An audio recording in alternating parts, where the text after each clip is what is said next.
Jadi yang pertama, haknya seorang muslim kepada muslim yang lain itu adalah radus salam, menjawab salam. Cuma tadi kita katakan adalah yang pertama syaratnya yang mengucapkan salam itu orang Islam. Satu. Yang kedua, yang mengucapkan salam itu adalah manusia atau malaikat atau dari kalangan bangsa jin, yakni makhluk yang berakal. Kalau binatang ngucapin salam, assalamualaikum, assalamualaikum, burung kakatuan nih, kita tidak wajib menjawabnya. Atau yang mengucapkan itu manusia tapi bukan suara asli, maka kita tidak wajib juga menjawab salam tadi. Umpama bunyi bel, ting tong, assalamualaikum, apakah kita wajib jawab salam? Nah, tidak wajib. Ya, karena itu bukan suara yang asli alias suara yang rekaman. Nah, kemudian juga orang yang mengucapkan salam ini adalah orang yang bukan di dalam sholat. Jadi kalau kita sholat kan ya, assalamualaikum warahmatullah, assalamualaikum warahmatullah, kita yang di sampingnya jangan jawab waalaikumsalam warahmatullah, waalaikumsalam warahmatullah, batal sholat kita. Paham ya?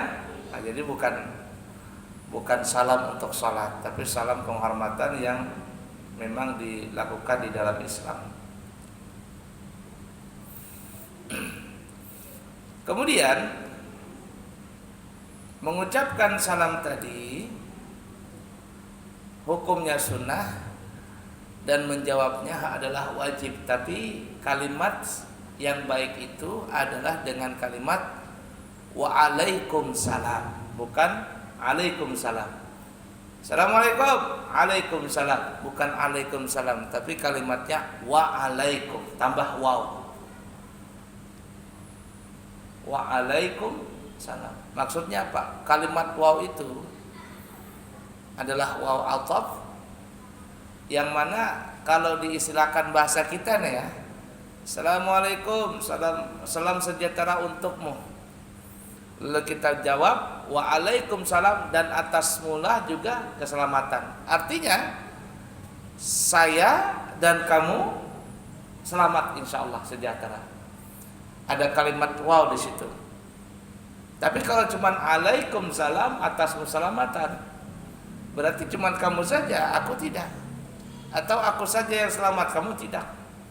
Tapi ketika ada wow, maksudnya adalah kamu dan aku di dalam keselamatan.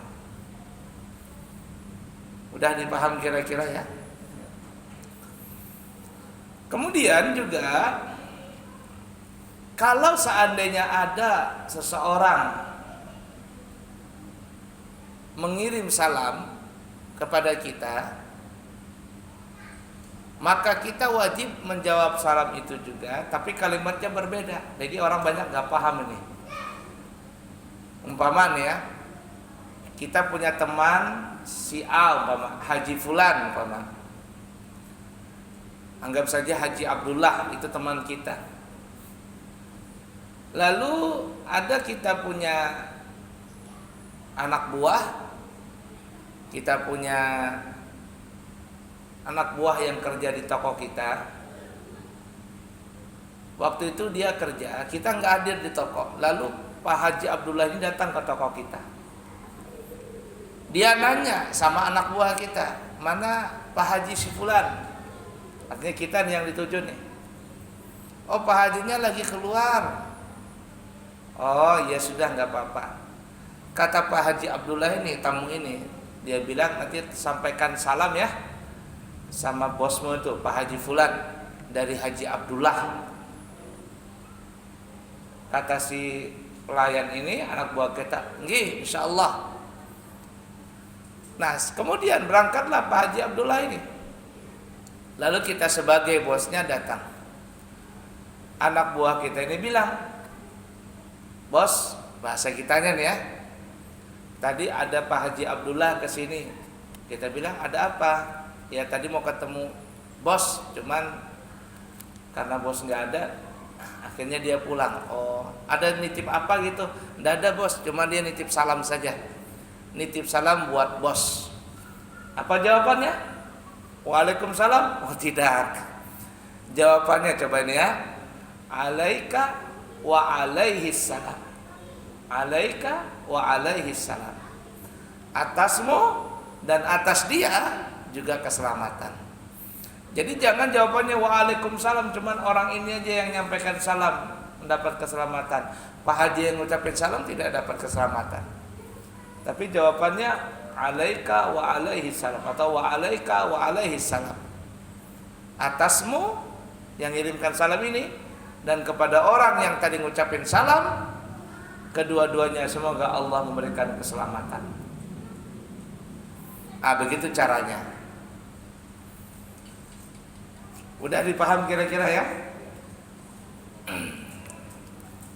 Nah.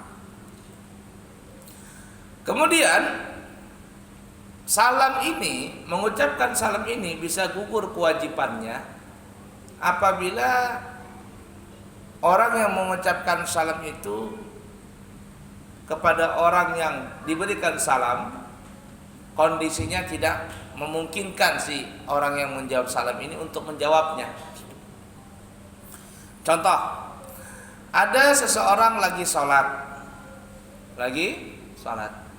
umpama kita sholat lah, lalu ada seseorang yang ngetok pintu, "Assalamualaikum." "Assalamualaikum," kata dia. Kalau kita jawab "Waalaikumsalam," batal sholat kita. Maka dalam kondisi ini kita tidak wajib menjawab salam. Gugur kewajiban untuk menjawab salam. Walaupun ada sebagian ulama mengatakan, memang waktu itu kita tidak wajib menjawab salam, tapi setelah kita selesai sholat, maka kita wajib untuk menjawab salam tadi. Kemudian apalagi contohnya yang menggugurkan kewajiban mengucapkan salam, yaitu seperti kita berada di dalam WC. Ada orang ngucap "Assalamualaikum," kita di WC, masa kita jawab "Waalaikumsalam"? Jangan. Dalam kondisi seperti ini gugur kewajiban untuk mengucapkan salam. Walaupun ada mungkin ulama yang agak tegas, di dalam WC kita tidak wajib menjawab salam, tapi kalau keluar WC ya jawablah. Setelah keluar, "Waalaikumsalam warahmatullahi wabarakatuh." Nah, tapi sebenarnya gugur ya ala kulli hal. Kalau ada seandainya ingin menjawab salam, keluar dulu dari WC tadi. Baiklah ya. Jadi itu yang pertama, mengucapkan salam hukumnya sunnah, tapi menjawab salam hukumnya adalah wajib dengan syarat-syarat yang kita sebutkan tadi ya, yang mengucapkan salam orang Islam, kemudian apalagi tadi itu dia adalah manusia atau malaikat atau bangsa jin umpama, kita wajib menjawab salam. Bukan binatang, makhluk yang tidak berakal, binatang umpama seperti borong beo, kita tidak wajib mengucapkan salam. Apalagi kemudian langsung, arti langsung itu bukan rekaman. Kalau rekaman seperti bel, ting tung, "Assalamualaikum," kita tidak wajib menjawab salam. Kemudian apalagi tadi, bukan orang yang mengucapkan salam itu dalam kondisi salat. Kalau dia salat, "Assalamualaikum warahmatullah," kita tidak wajib mengucapkan salam. Dan mengucapkan salam ini sangat baik. Mengucapkan salam ini sangat baik. Bahkan ada saya mendapatkan amalan ya. Jadi kalau seandainya umpama ada orang yang ingin berkelahi atau ingin mengganggu kita nih, kita tidak mau meladeni dia, tapi dia desak sama kita untuk meladeni. Dia punya amarah waktu itu. Bismillahirrahmanirrahim.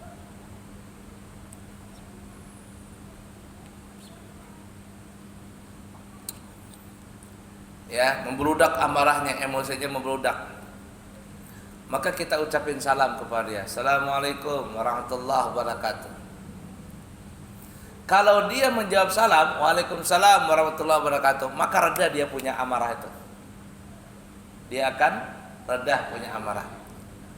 Tapi kalau dia tidak mau menjawab salam, malah dia menantang untuk melakukan kekerasan kepada kita, maka lihati saja, orang itu pasti kalah. Seandainya kalau kita ladeni, maka orang itu pasti kalah. Dan sebenarnya kita tidak perlu ladeni, karena dia akan kalah sendiri. Nah, itu caranya untuk menghadapi orang yang emosian. Assalamualaikum warahmatullahi wabarakatuh. Kalau dia mengucapkan salam, dia akan reda. Pasti akan reda. Tapi kalau dia tidak mau menjawab salam karena panas, dia ingin menantang kita. Kalau seandainya terjadi duel itu, naudzubillah min dzalik, nasallallahu alaihi, dia akan kalah itu. Tapi biasanya tidak akan terjadi kalau dia menjawab salam, tidak akan terjadi. Dia akan luluh hatinya dengan nama Allah yang bernama As-Salam tadi. Baik, itu yang pertama, kata Nabi, kewajiban seorang muslim kepada muslim yang lain yang pertama adalah menjawab salam. Yang kedua, wa'iyadatul marid, menjenguk orang sakit. Ini adalah hak seorang muslim kepada muslim yang lain, mengilangi orang sakit, orang yang sakit. Nah, di dalam bab menjenguk orang sakit ini itu ada beberapa adab. Yang pertama, kalau kita ingin menjenguk orang sakit, kita harus mesti lihat dulu waktu yang dia tidak waktu yang lapang buat dia. Jangan kita menjenguk orang sakit, umpama orang itu lagi tidur, lagi istirahat, kita menjenguknya, itu jangan. Karena nanti dia akan terganggu waktu istirahatnya. Karena biasanya kalau orang sakit itu perlu istirahat yang banyak. Ya, lihat sikonnya, jangan mengunjungi orang sakit tengah malam dikunjungi. Jangan, itu nggak punya adab. Ya, jadi lihatlah waktu yang lapang. Makanya kalau kita ke rumah sakit ya, biasanya waktu berkunjung itu dibuka jam berapa biasanya? Jam 4 atau jam 5 ya, ini pada asar itu ya. Pada asar sampai jam berapa tuh? Jam 8 atau jam 9 malam. Habis itu tutup. Waktunya istirahat. Yang sakit mau istirahat, perawatnya juga mau istirahat, dokternya juga mau istirahat. Nah, lihat sikon pertama. Jangan sembarangan berkunjung kepada orang sakit. Yang kedua, ketika kita berkunjung kepada orang yang sakit tadi, bawakanlah hadiah. Kalau kita bisa bawa hadiah, bawakanlah hadiah. Ya, yang pada umumnya kan orang tuh mengunjungi orang sakit ya bisa buah-buahan, bisa roti dan sebagainya. Itu biasa seperti itu. Tapi ada juga orang gak mau repot, ya biasanya juga ada juga orang salam tempel saja. Ya, salam tempel. Untuk apa? Untuk memberikan semangat kepada orang yang sakit ini. Tapi kalau seandainya kita tidak mampu memberikan hadiah kepada orang yang sakit ini, ya tidak apa-apa. Itu artinya mimbabil aula, lebih baik kalau kita mampu berilah hadiah kepada orang yang sakit tadi. Kemudian yang ketiga, ini tidak kalah penting. Kalau kita berkunjung kepada orang yang sakit, jangan terlalu lama. Jangan terlalu lama, sebentar saja. Ya kira lebih 5 menit atau 7 menit setelah bertemu keluar sudah. Nah, kecuali orang yang sakit ini suka dengan kedatangan kita. Dia ngajak ngobrol sama kita, dia senang ketika kita kunjungi. Maka kita bolehlah berlama-lama di situ kalau dia senang dengan kita.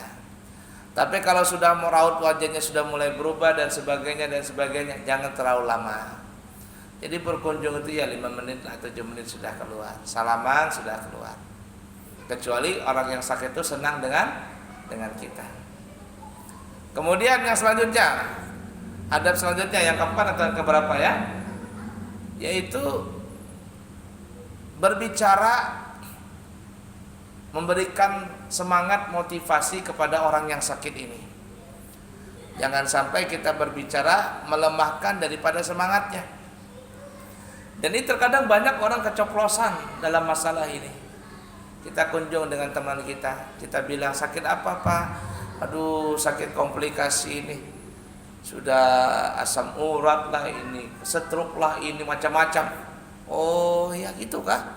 Itu teman saya Pak, teman saya itu yang di kantor itu sakitnya seperti Bapak ini, 2 bulan meninggal Pak, 2 bulan meninggal.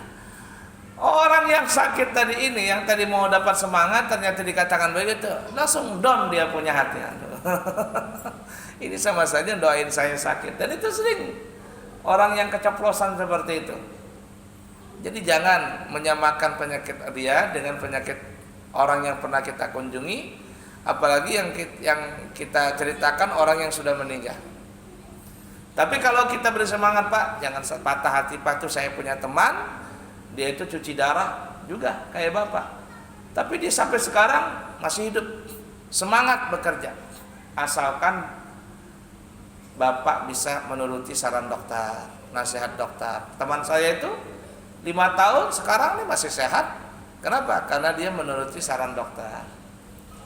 Yang tadi ini down akhirnya jadi semangat. Ya, itu adab-adab berkunjung. Kemudian yang terakhir adalah jangan lupa untuk mendoakan kepada orang yang sakit ini agar diampuni dosanya, juga diberikan sehat dan cepat mendapatkan kesembuhan. Nah, itu adab-adab di dalam berkunjung kepada orang yang sakit. Baik, itu yang kedua. Kemudian yang ketiga, wattiba'ul janais, mengikuti mayit atau mengikuti jenazah, mengantarkan jenazah. Wattiba'ul janais, mengantarkan jenazah. Itu disebutkan dalam riwayat ya, kalau ada orang salat jenazah maka pahalanya sebesar 1 qirat. 1 qirat itu sebesar gunung Uhud. Gunung Uhud itu adalah gunung yang paling terbesar di kota Madinah. Panjangnya itu kurang lebih 7 kilo. Panjang gunung Uhud itu. Lebarnya mungkin 3 kiloan mungkin. Jadi besar banget. Tingginya mah tinggi banget dah. Nah, setiap kalau ada orang yang mensalatkan jenazah, maka orang yang mensalatkan jenazah itu akan mendapatkan pahala sebesar gunung Uhud itu. Dan kalau seandainya dia ittiba'ul janais, mengantarkan ke kubur, mengantarkan mayat tadi sampai ke kubur, maka orang yang mengantarkan ini akan mendapatkan pahala 1 qirat lagi. Jadi kalau dia salat jenazah dan mengantarkan orang yang meninggal sampai ke kubur, maka dia mendapatkan 2 qirat. Jadi 2 pahala sebesar gunung Uhud. Beruntung yang mempunyai kelompok fardu kifayah. Ya, biasa kalau ada orang meninggal ikutlah fardu kifayah itu. Tapi terkadang orang ini banyak nggak paham salat jenazah. Ada orang meninggal, kemudian banyak yang berkunjung teman-temannya begitu, dari kantor, dari perusahaan, dari mana begitu, karangan bunga banyak. Ketika selesai dimandikan, tuan gurunya berkata, "Bapak-bapak yang kepingin mensalat jenazah, mari kita salat jenazah. Segeralah berwudu karena sebentar lagi mayit ini akan selesai dimandikan dan selesai dikafankan. Kita langsung mensalatkan." Diumumkan tuh, tapi nggak ada yang bergerak. Dia mana itu orang-orang yang datang nih, yang berbelasungkawa ini. Kenapa tidak salat? Ternyata belum pernah belajar, belum pernah nyolatkan. Nah, itu tuh dia. Ingat ya rumusnya nih ya, kalau kita nanti kepingin ketika kita meninggal dunia banyak orang yang menyolatkan kita, maka kita sering-sering menyolatkan jenazah itu.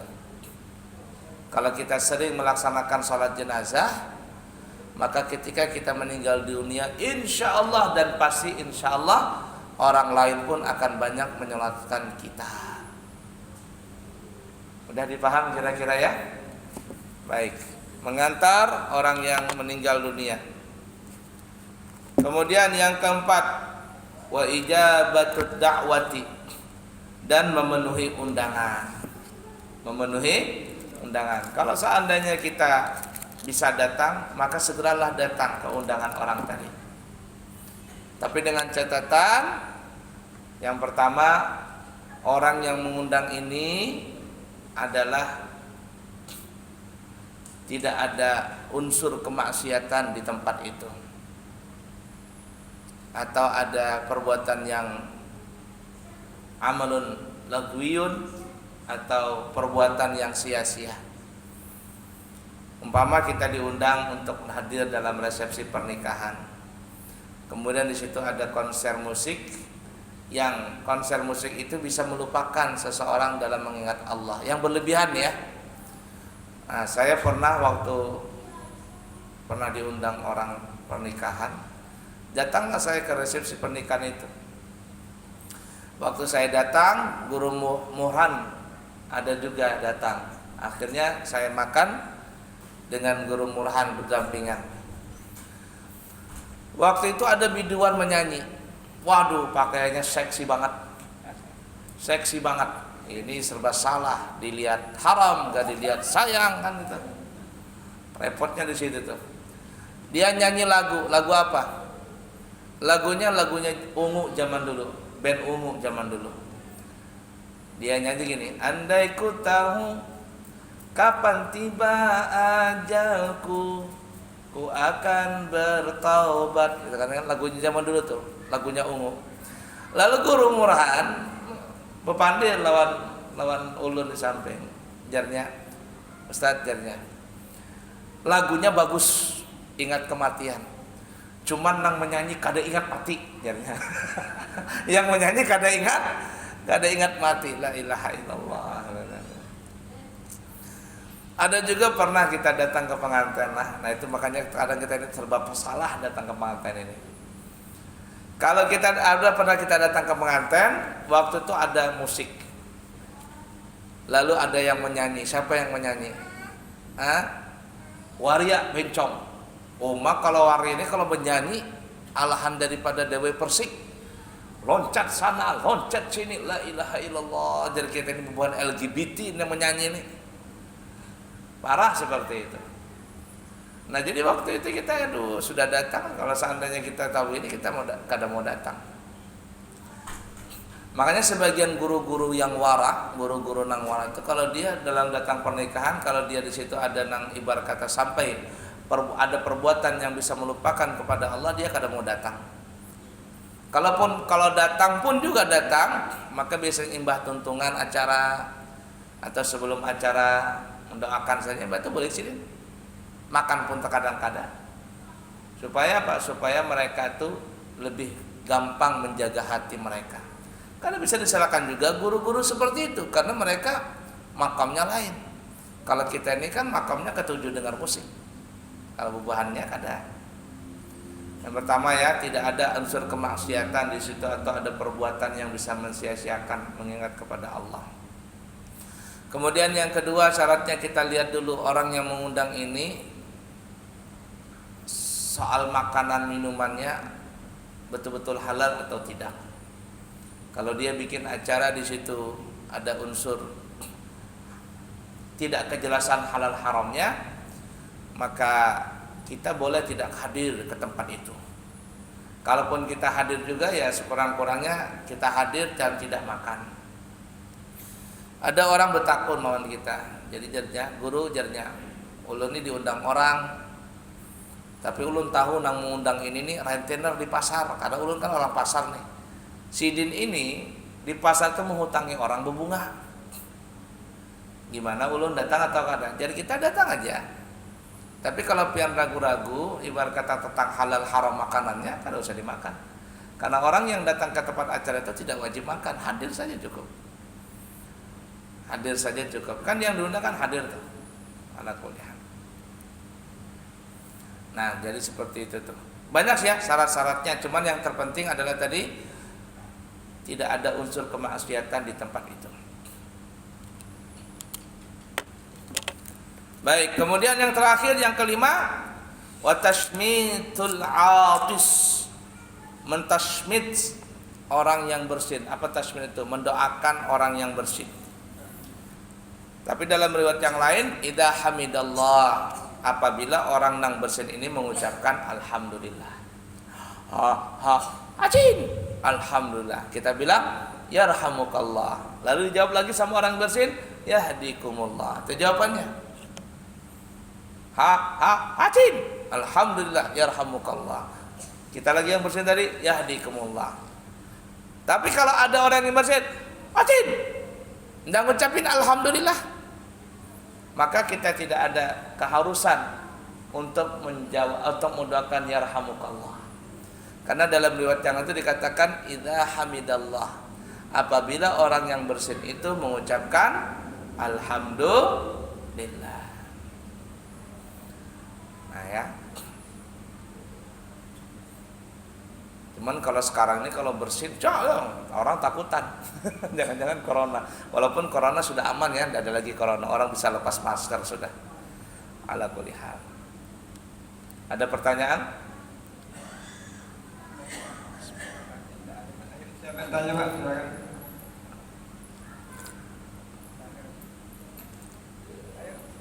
Ya, silakan.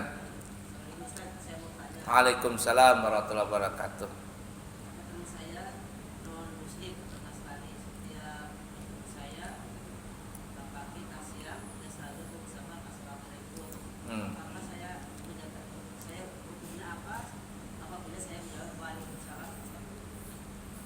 Baik, seperti kita katakan tadi, kita wajib menjawab salam apabila yang mengucapkan salam tadi adalah orang Islam. Kalau seandainya dia bukan Islam mengucapkan salam kepada kita, maka kita tidak ada kewajiban untuk menjawab salam tadi. Tidak ada kewajiban untuk menjawab salamnya dia. Kalaupun ingin menjawab, kalimatnya cuma alaikum gitu aja. Alaikum. Tidak diwajibkan untuk sempurna. Itu ya. Banyak orang Islam, orang itu Assalamualaikum. Dan terus terang kalau saya ditelepon orang, karena pada nomor nggak kenal tiba-tiba ada masuk gitu ya, tring, saya buka, saya tidak mengucapkan salam, karena memang kewajibannya adalah orang yang nutup handphone saya yang mesti wajib mengucapkan salam, bukan saya yang mengucapkan salam. Kebanyakan kita kan tidak. Kalau ada orang nelpon kita,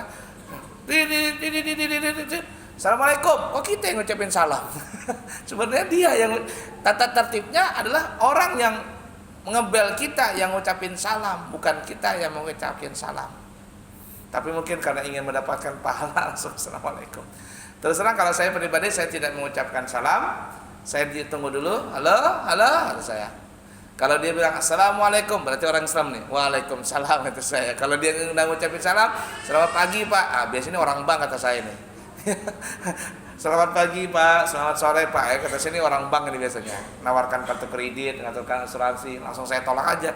Maaf, saya sudah ada BPJS, saya tidak perlu lagi yang lain. Tapi boleh Pak, dengarkan dulu 5 menit. Nah kata saya lagi sibuk kata saya. Minta maaf. Ya Allah kuliah seperti itu ya. Lagi pertanyaan? Ada?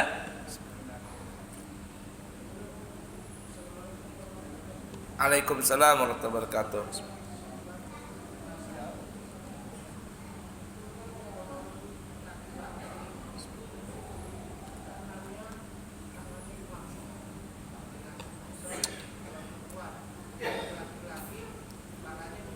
Ya.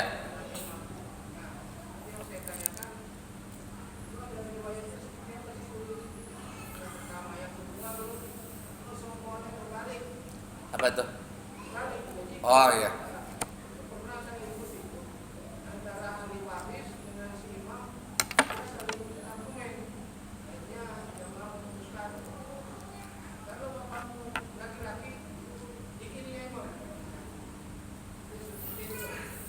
Baik.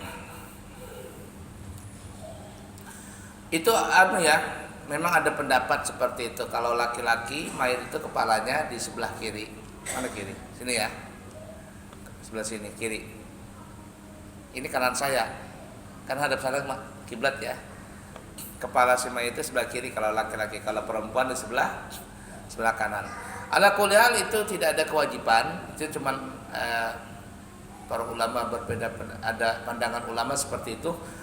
Wallahu alam di mana ambilannya, wallahu alam. Cuman itu sering dipakai ya sama orang kita.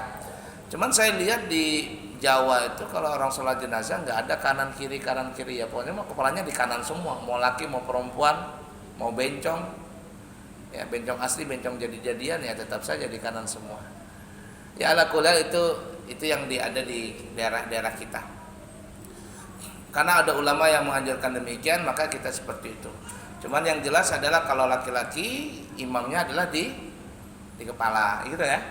Kalau perempuan imamnya di tengah, gitu kan ya. Ala kulli hal seperti itu. Nah, apa tadi selanjutnya tadi pertanyaan?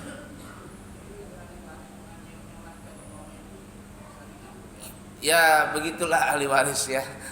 Mungkin beda belajar dan apa sebagainya. Maka sebaiknya kalau ada ustadz di situ, ustadzlah yang menengahinya. Ya, ustadzlah yang menengahinya. Terkadang gini ya, kalau sudah ada cara begitu, ada orang yang baru belajar, kemudian ketika ada seperti itu prakteknya dia akan menggunakan argumen dia dengan apa yang dia telah pelajari. Kemudian selain apa yang dia ajari, kalau tidak sependapat dengan dia, maka orang itu dianggap salah. Ya, dianggap salah. Jadi ini yang kita harus perhatikan. Kalau seandainya masih ada yang membolehkan dan sebagainya, disitulah kita harus lapang dada. Kita melihat yang mana yang lebih banyak dipakai orang. Tidak perlu kita berkeras-kerasan dengan masalah yang sepele itu. Baik, ada lagi? Cukup ya? Baik, cukup sekian. Semoga ada manfaatnya. Pesantren kami membuka masih pendaftaran santri baru tingkat ula, usta ulia atau SD, SMP, SMA. Ya, siapa yang kepingin anaknya sekolah di pesantren kami resmi izinnya dari tingkat SD sampai SMA, maka kami siap menerimanya. Subhanakallahumma wa bihamdika asyhadu an la ilaha illa anta astaghfiruka wa atubu ilaik. Wa akhiru kalam, wassalamu alaikum warahmatullahi wabarakatuh. Bismillahirrahmanirrahim. Alhamdulillahi rabbil alamin. Allahumma fashalli wa sallim ala sayyidina Muhammadin wa ala ali sayyidina Muhammad. Allahumma inna nasta'udzuka hadhihi al-ma'lumat ma ta'allamna min ulumiddin فأرجئها إلينا كل من نحتاج إليها وجعلنا من العاملين لما علمتنا وصلى الله على سيدنا ومولانا محمد وعلى آله وصحبه وسلم والحمد لله رب العالمين. تقبل الله منا إنا ومنكم تقبل يا